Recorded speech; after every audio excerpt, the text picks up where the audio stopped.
Good morning, good morning, good morning sa inyong lahat.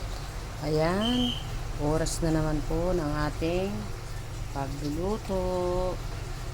Meron tayong pechay, meron tayong patola, meron tayong kamatis, sibuyas, at saka naghiwa na tayo ng baboy. Tapos magpiprito tayo ng yellow pin. Yan yung ating partner sa ating gulay para pananghalian. Ayan, inuna na natin yung ating baboy. Medyo sangkutsahin muna natin. Papupula-pulahin lang natin mga kaibigan. Pagka brown na yan, saka natin ilalagay yung sibuyas, kamatis, tapos yung ating gulay. Ayan yung ating yellow pin na isda. Ayan. Yan yung kapartner ng ating gulay. Ayan, medyo brown na yung ating baboy. Lagay lang natin yan dyan. Nalagay po na muna natin dito sa kabilang gilid. Ayan, nag-isa na tayo ng sibuyas. Hindi na tayo naglagay ng mantika kasi may mantika na yung ating baboy. Ayan.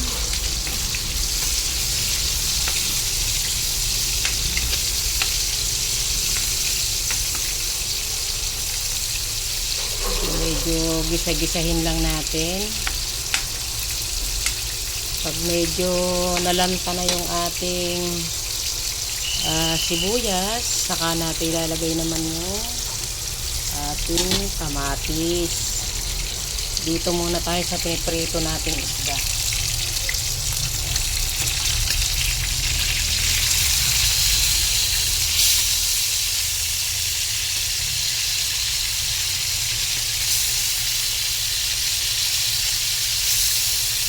Yung ating kawali, mga kaibigan, ay walang masyado pong mantika yan.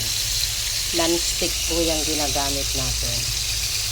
Kaunting mantika lang po yan. Ayan, kaunting mantika pero sobra pa yan sa ating piprituhin. Ayan, ganda ng ating yellow peanut prito. Dito naman tayo sa ating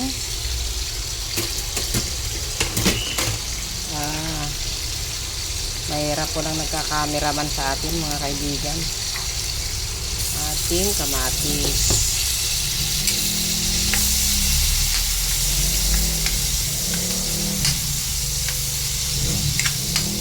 Mahirap po pag wala tayong taga-cameraman. Ang isang kamay natin ang naghahawak. Tapos nagigisa-gisa yung isa, ay inam na. Para makagawa lang tayo ng ating content. Ayan mga kaibigan, dudurug-durugin lang natin yung ating kamatis para lumabas yung talagang lasa.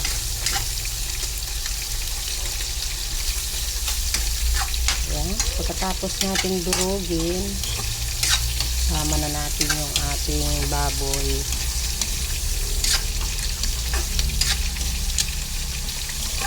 Hello sa aking mga viewers. Ito na naman tayo, magluluto tayo ng ating pananghalian habang tayo ay naglalaba. Ilalagay na natin yung ating patola.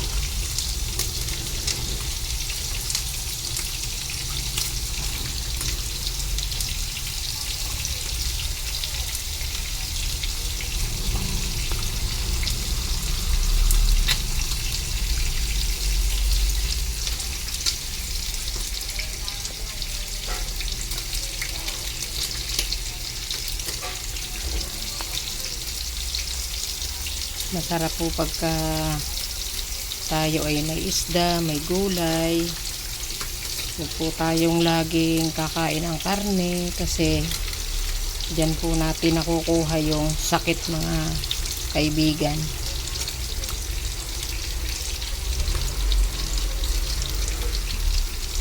Kailangan lagi mas lamang po yung ating isda, gulay.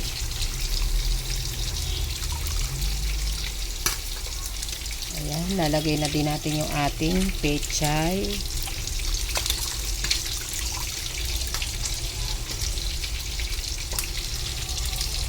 Ayan.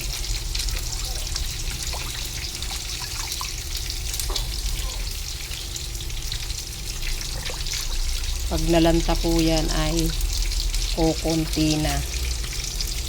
Kaya ayan. Hintayin lang po natin ng mga 15 minutes.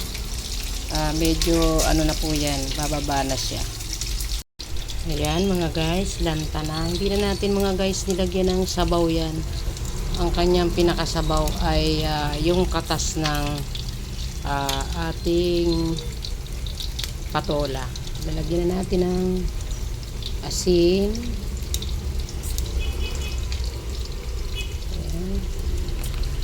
Kaunting suka, patakan natin para hindi lang siya mapanis. Ganyan ako mga kaibigan magluto. Kahit anong lutuin ko,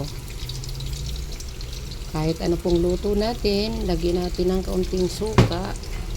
Kahit po kanin, sa panahon natin ngayon na sobrang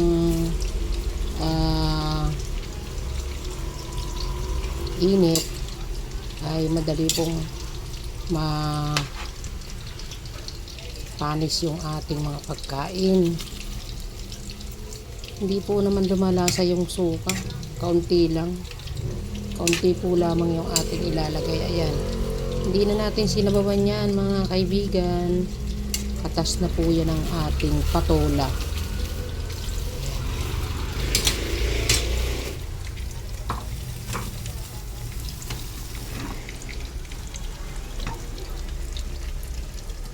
Sana napupunta yung camera natin mga kaibigan. Ayan.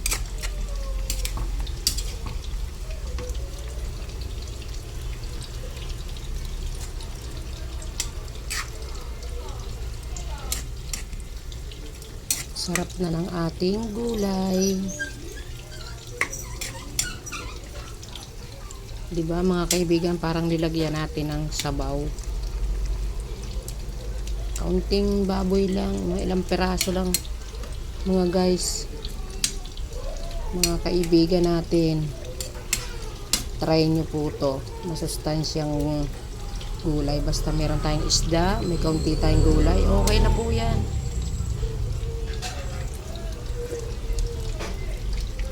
Wow, panalo.